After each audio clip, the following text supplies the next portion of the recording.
By a show of hands, how many women are in attendance today? Awesome. By another show of hands, how many people in this room have women in their lives that they care about? It's a majority of us, right?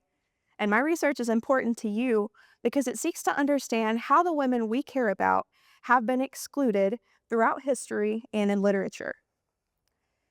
My research specifically focuses on what's called the Modernist era of literature, and this took place in the late 19th and early 20th centuries. Modernism can be characterized in two ways. First is a break from tradition, and second is valuing the individual.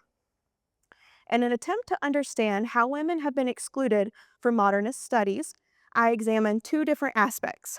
One is the decades following the modernist era, and second is the creation of modernist anthologies, or large collections of work. In the decades following modernism, there were two main types of movements occurring, the first being literary and the second being social. Within the social movements, there were two main sub-movements, and that includes the civil rights movement as well as the women's rights movement.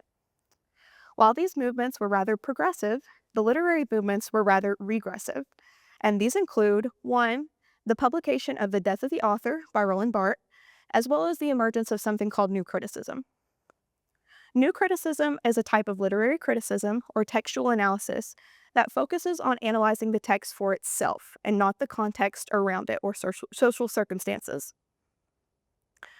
The Death of the Author, much like it sounds, also focuses on viewing the text for itself and not the author function. And because these were the people at the forefront of the literary movement in the decades following modernism, they played a major role in creating modernist anthologies. And in the modernist anthology that my research examines, there were included 63 male texts and only 11 texts by female authors, and that's not because women weren't writing. Almost half of the women used two initials, like J.K. Rowling, to represent their first name as to appear a masculine writer. And in today's society, we typically put women into the category of romance, even though they might be better suited in a category such as fantasy or historical fiction. It's important to understand the mechanisms in which women have been left out of literature in the past so that we don't repeat the same mistake in the present.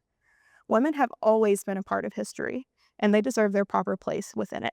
Thank you.